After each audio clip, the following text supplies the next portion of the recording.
May 6th, 2022. We weren't planning anything serious. Just a small break. 4 of us. Me, Armin, Bilal, Faizan, and Manur. Final exams had just ended. Everyone else was going home. We were just trying to breathe.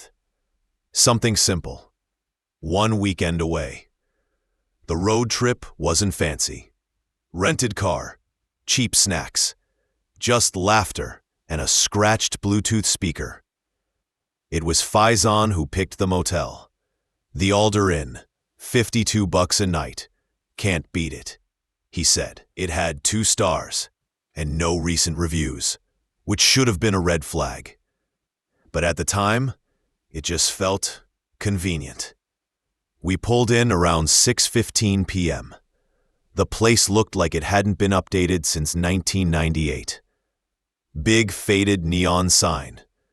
One old man behind the desk, and a cat lying on the reception table like it owned the building. He barely looked up when we entered. "You're the college kids?" he mumbled. "Room 208. Back building. Upstairs." He handed us a key, a real key, not a card. That alone was weird. ...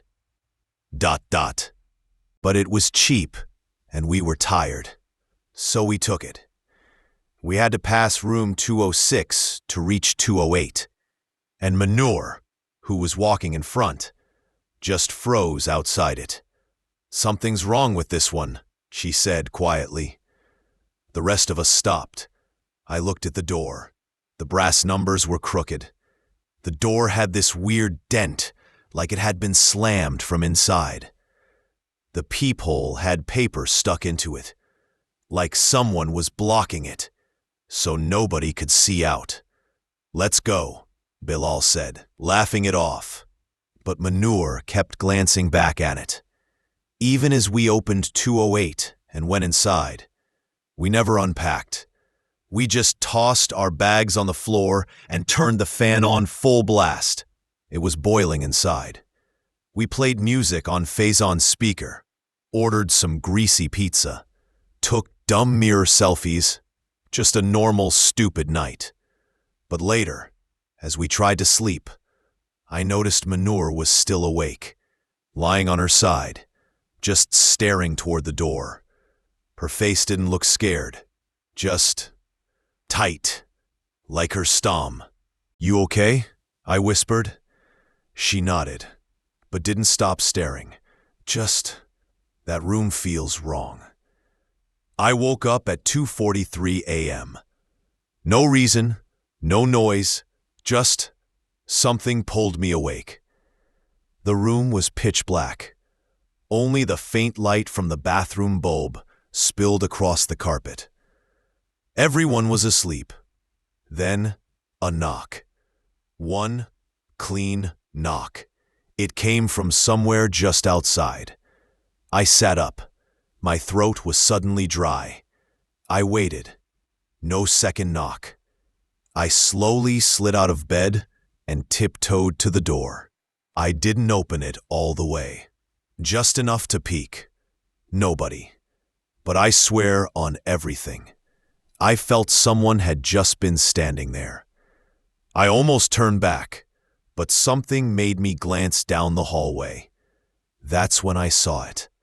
Room 206. The door was wide open. It was pitch black inside. I couldn't see anything past the doorway. No sounds, no lights, nothing. I stared for a long moment, then quietly closed our door. I didn't wake anyone up. Why would I? It was probably nothing. I slid back into bed, but didn't sleep. Not even a second. The next morning, nobody mentioned anything weird. We went out for breakfast, took photos near the nearby trail. Faizan tried to fly his drone. Manur laughed more than usual. But when we came back around 2 p.m., I noticed something. The door to room 206, it was closed again. And this time, There were fresh scratches all over the handle, like someone had tried to unlock it from outside, or maybe claw it open. I told Bilal. He shrugged. Crackhead, these towns are full of them. I didn't like that answer, but I didn't have a better one. That night, we stayed in, too tired to go anywhere. Around 11 p.m., I was brushing my teeth when I heard it again. Not a knock this time. Scratching. Faint. Rapid. Like nails on wood. Coming from behind our wall. The wall that faced. I held my breath and listened. It would scratch for 3 to 4 seconds. Stop. Then scratch again. Over and over. And then a voice. Muffled. Like someone whispering through several layers of wood and insulation. I pressed my ear closer. It was saying the same thing, over and over again. Let me out. Please, please, let me out. I didn't move. I stood there in the bathroom, toothbrush in hand, mouth full of foam, staring at the wall. The voice didn't change tone. It didn't get louder or softer. It just repeated the same 5 words, over and over. Let me out. Please, please, let me out. I turned off the bathroom light and stepped into the main room. Everyone else was already under the blankets. I stood in the dark for a moment, wondering if I was going crazy. I thought about waking Manur. She was closest to me. The only one who seemed to feel something was off from the beginning. But I didn't. I just lay down, stared at the ceiling, and didn't sleep. At 6:40 a.m., I finally drifted off, but I was jolted awake less than an hour later. Manur was sitting upright in her bed, staring at the wall, breathing fast. You okay? I asked. She looked over at me. Her face was pale, her hair stuck to her forehead with sweat. I had a dream, she said. I sat up. What kind? She didn't answer right away. Then finally, I was inside that room, 206. But it wasn't normal. The walls were made of plywood. I couldn't see a door, no windows, just walls, and I wasn't alone. I waited, let her finish in her own time. There were 3 people in there, all of them just standing in the corners, faces hidden. They weren't doing anything, just waiting. I said nothing, but my chest felt tight. Manur looked at me and whispered. Then one of them whispered something in my ear. What? She hesitated. She said, you're next. That night, I couldn't sleep again. None of us could. At 1:33 a.m., Faizan sat up and said, screw this. He pulled out his phone and opened the audio recording app. If there's something in that room, he said, we'll hear it. He placed the phone on the carpet, near the shared wall with room 206. Hit record. We all stared at the red blinking light on the screen. Then we turned out the lights and waited. For 15 minutes, nothing. Silence. Just the humming of the fan. Then faintly, we heard it. Scratching. Slow. Repeating. Sharp. Then the whisper again. Only this time, it wasn't pleading. It was saying something else. Clearer. Direct. Open the door. Open the door. Open it. Faizan's face drained. He reached over, stopped the recording. We played it back, sat around the phone like kids at a campfire, holding our breath. The recording was crystal clear. But it wasn't just scratching and whispering. At the very end, there, a woman's voice, low, calm, almost gentle. She said, it's already unlocked. No one spoke after that recording. We just sat there, frozen. Then Bilal stood up slowly. We should leave, right now. The Fazan was staring at the door. He walked to it, gripped the doorknob of our own room, opened it, then turned and looked directly at room 206, just 5 steps away, and whispered, "If it's already unlocked." Manor sat up fast. "No, don't you dare." Fazan didn't move, just stood in the hallway, staring. And then the hallway light flickered. Once, twice, and room 206's door made a sound. Click. Not opening, not creaking, just a click, like a lock shifting from inside. Fazan backed up, closed our door. We didn't sleep again that night. The next morning, we didn't say anything. We just packed. It was Manor who insisted. "If we stay one more night," she said, "someone's going to lose their mind." As we loaded our bags into the car, I saw the old man again, the manager. He was sitting on a bench outside the front office, smoking. I walked up to him, alone. "Hey," I said, "can I ask you something?" He didn't even look at me, just blew smoke out the side of his mouth. "Is something wrong with room 206? He didn't answer, so I said it louder. He still didn't speak, but he took a long drag of his cigarette, then finally said, "That room hasn't been cleaned in 3 years." I stared. "So no one stayed there?" He looked at me, finally. "No one's left from there." We drove away fast. None of us said a word for the first 30 minutes.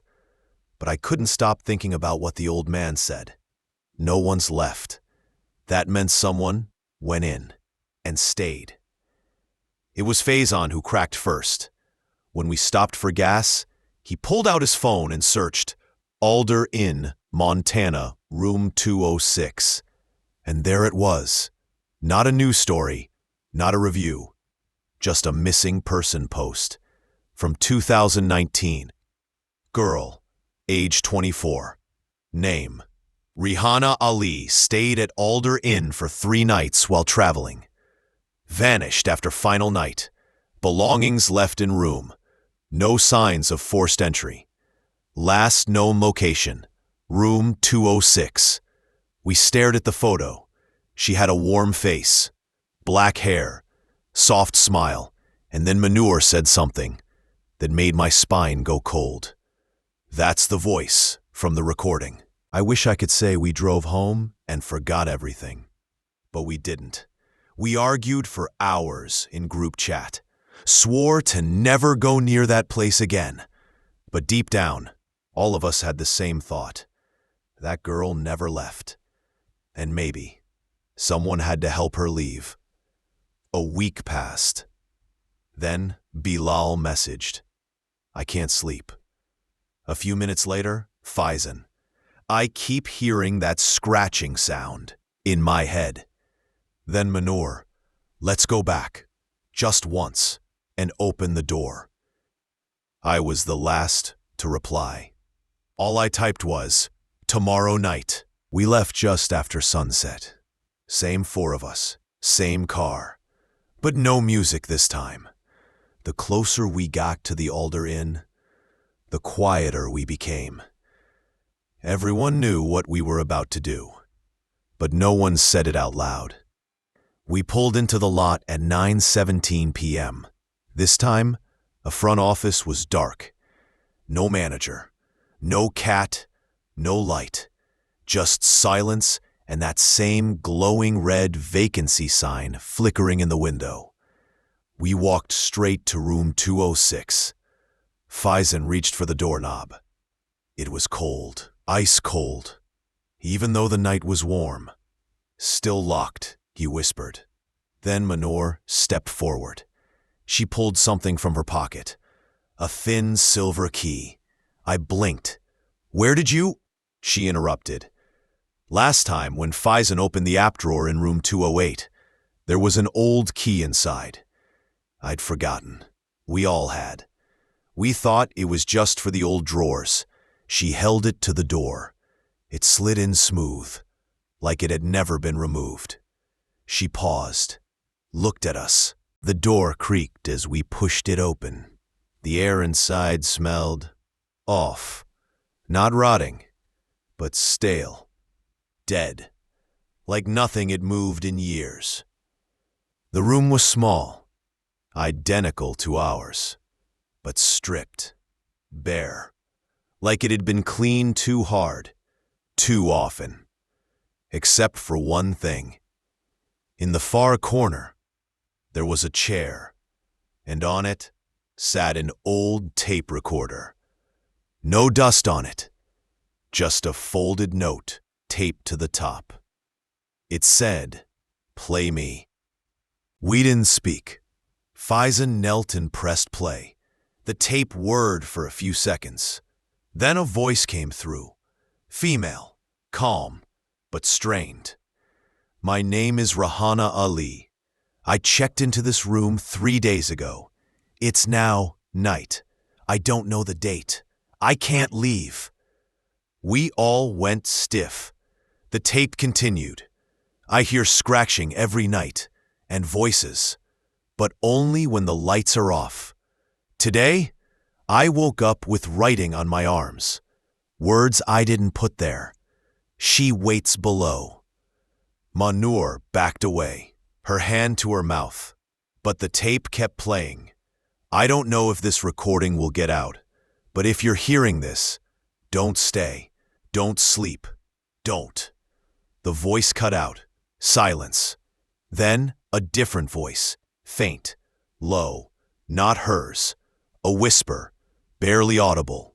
"She already chose you." The tape clicked and stopped. We didn't speak. Faison knelt and pressed play. The tape whirred for a few seconds. Then a voice came through. Female, calm but strained. "My name is Rahana Ali. I checked into this room 3 days ago. It's now night. I don't know the date. I can't leave."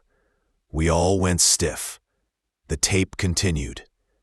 I hear scratching every night and voices, but only when the lights are off. Today, I woke up with writing on my arms. Words I didn't put there. She waits below. Magnor backed away, her hand to her mouth, but the tape kept playing. I don't know if this recording will get out, but if you're hearing this, don't stay. Don't sleep. Don't. The voice cut out. Silence. Then a different voice. Faint, low, not hers, a whisper, barely audible. "She already chose you." The tape clicked and stopped. We stood in silence.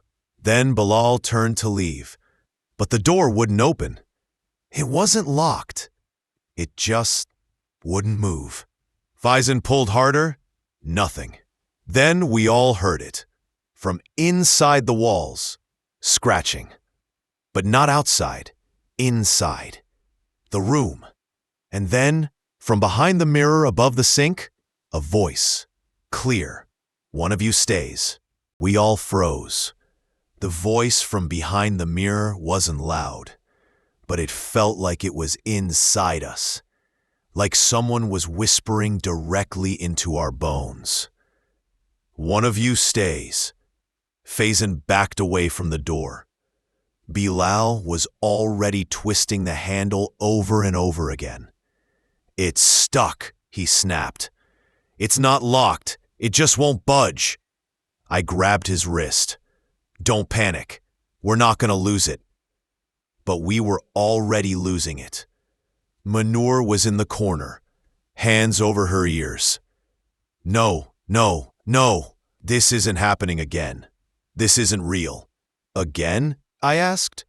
She looked up, eyes full of something I hadn't seen in her before.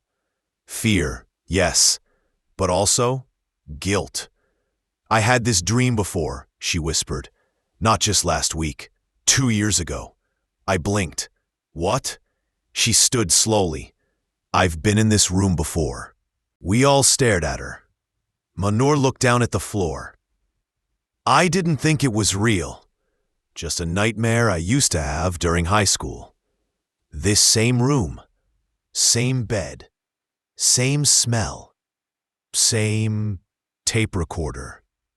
Why didn't you say anything? Faizan asked. Because how could I? It didn't make sense. But every detail, it's exact. She paused, looked up at us.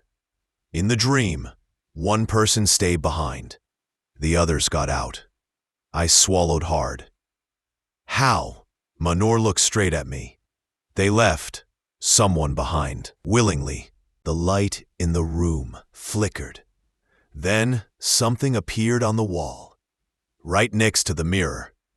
Words, but not written with a marker or carved. They were surfacing, like they were under the paint, bubbling up. We all turned to stare. The words said, "Decide or all stay." We backed away as the letters formed completely. Then Bilal stepped forward and shouted, "What kind of game is this? We're not choosing anyone." Silence. Then, behind us, the bathroom door creaked open. None of us had touched it. And inside, the mirror was fogged up, like someone had taken a hot shower, even though no water was running. And in that fog, a message. She already knows. The silence broke. Faizan turned on Manur. Why did you bring us back here? Manur stared, stunned. What are you talking about? You had the key. You said nothing about the dreams. This place, this thing, it was pulling you, not us. Are you serious right now? She chose you, Faizan hissed. I stepped between them. Enough. My voice cracked louder than I expected. This place wants us to turn on each other. That's the point. I looked at each of them. We're not giving it what it wants. No one's staying. And that's when we heard it. From the bed, a phone, ringing. It wasn't ours. It wasn't any of our phones. It was an old rotary phone, now suddenly sitting on the nightstand next to the bed, where nothing had been before. Just ringing. No label, no cord, just ringing. We stared. No one moved. Then, before any of us could react, Bilal walked over and picked it up, put it to his ear. He didn't say anything, but his face went still, expressionless. I took a step forward. Bilal, what is it? He said one word. Names. Bilal held the phone to his ear for another few seconds. His eyes locked on nothing. Then he slowly hung it up, turned toward us. The voice asked, who should stay? None of us spoke. She said it only needs one, he continued, voice low. But if we give her the wrong name, we all stay. Faizan shook his head. She's lying. There is no her. This is some psychological trick, like a haunted escape room. Manur took a step back. What if it's not? I asked Bilal. Did you say any name? He shook his head. But I thought about one, he said, quieter. And that scared me more than anything so far. We didn't want to say it, but we all knew what was coming next. The room wasn't just asking for a name. It was making us remember things we never wanted to speak out loud. We sat down on the edge of the bed, in silence, until Manur spoke, very quietly. When I was 17, I got a scholarship to a writing program, out of state. But I was supposed to go with my cousin. We applied together. She swallowed hard. The night before decisions came out, I found out I'd been accepted. She didn't. I never told her. I just left, blocked her, ignored her calls. Tears welled in her eyes. 2 weeks later, she killed herself. Faizan looked away. Bilal stared at the wall. I wanted to tell her she wasn't to blame, but the room felt like it wanted us to admit things, like it already knew. Faizan spoke next. He was usually the loudest. Now, his voice was barely a whisper. My brother, Zion. We all looked at him. He wasn't missing. I knew where he was. I knew the guy he owed money to. I could have said something, done something. He took a shaky breath. I didn't. We all remembered Zion's face, the search flyers, the memorial that came later. Why not? Manur asked gently. Faizan clenched his fist. Because I hated him, and the night before he disappeared. He said something about me that I never forgave. He closed his eyes. So when I had a chance to help him, I waited. One day too long. We sat in silence for a long time. Then Bilal said, I didn't just want to come back here to help that girl. We looked up. I came because I've been thinking about what happened freshman year. I already knew what he meant. He looked at me, eyes full of regret. I didn't stop them. The rumors, the thread, the messages. I let it happen. He was talking about me. That winter semester, when someone spread lies about me online, accused me of something I never did. People laughed, shared it, and Bilal never spoke up, until now. You ruined me for 6 months, I said quietly. You let me drown. I know. Then he added, that's why I thought of your name. We were on the edge now, raw, exposed, every wall between us gone. Then the lights flickered again, and the tape recorder turned on by itself. Click. Rahana's voice returned, but now she sounded different. She listens when you confess. She waits for the one who hides the most, and then another message formed. Not on the wall this time, but on the mirror, in reverse. It said, who's still lying? We stared at the mirror, at those words, who's still lying? And we knew the room was watching us, listening, waiting. But more than that, it knew. Someone hadn't told the whole truth. Faizan looked at me. Manur looked at Bilal. Then slowly, they both turned toward me. My chest tightened. What? I said. Manur's voice was quiet. You haven't said anything. I stood up. I haven't lied. But you haven't confessed either, Bilal said. I looked at the three of them, my heart racing. Then I sat back down, and finally, I told them. It was last year, I began. You guys remember my roommate Samir? They nodded. I looked down. He told me he was struggling, that things didn't feel real anymore, that he was seeing things. No one interrupted. One night, he asked me to stay home with him, said he didn't trust himself, but I had a group presentation the next day. I felt the shame swell in my throat. So I left. Just for an hour. Just 1 hour. Tears stung my eyes. When I came back, the balcony door was open. So was the window. Samir was gone. I didn't need to finish. They already knew how that story ended. I looked up, blinking fast. I've never told anyone that before. None of them spoke. There was no judgment. Just silence. That kind of silence that follows something real. That kind of silence that makes you feel human again. And awful at the same time. Then the tape recorder clicked, and a voice, Rahana's again, whispered, "Now, choose." We stared at the machine. Manur looked like she might be sick. Faizan's hands were trembling. Bilal was breathing through his nose, like trying not to cry. I could feel it too. The weight of that moment, like we were being asked to give up a limb. Like no matter what we did, we wouldn't all leave. We didn't argue. We didn't scream. We just sat in a circle on the stained motel carpet, staring at each other. Manur finally spoke. "If we don't choose, we all stay." That's what the room said. Faizan rubbed his face.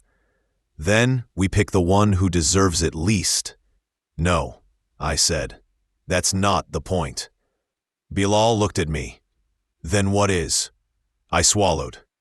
"I think we're supposed to choose the one who won't leave with it, who can hold it inside."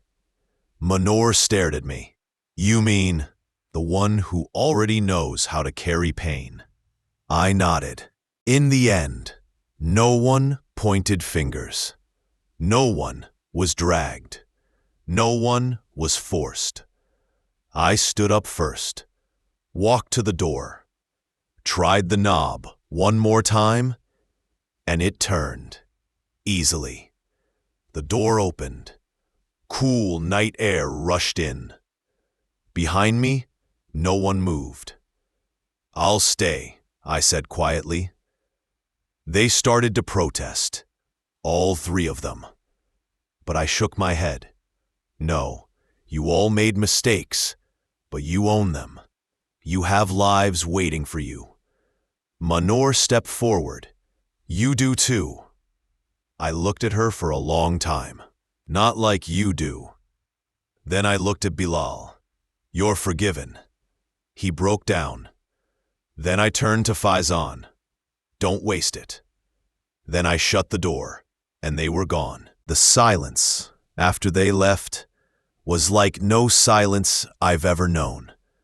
Not peaceful, not empty, held. Like something was pressing down on the air itself. I sat down on the edge of the bed.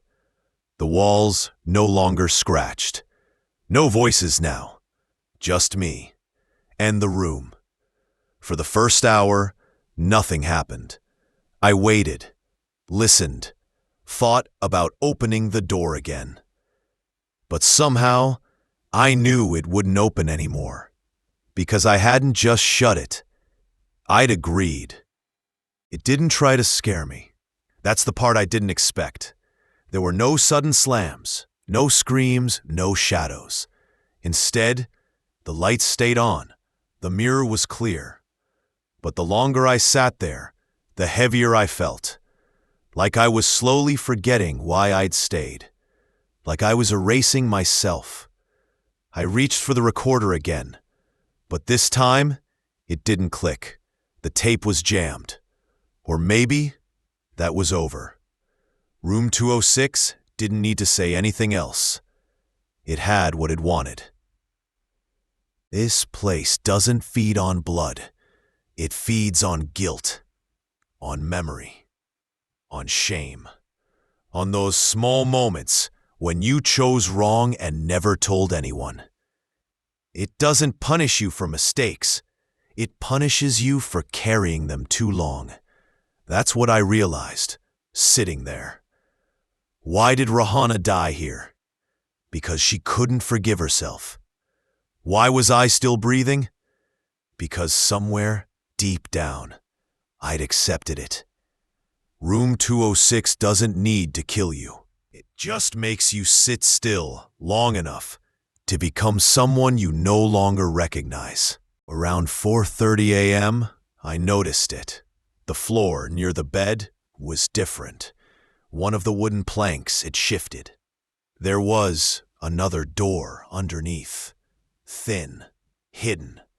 I opened it slowly, and inside A set of stairs. Not down, up. Into the ceiling I climbed carefully. Dust coated everything. No sound, just my own breathing. At the top was a small attic space. Empty, except for a box. I opened it. Inside were Polaroids. Dozens.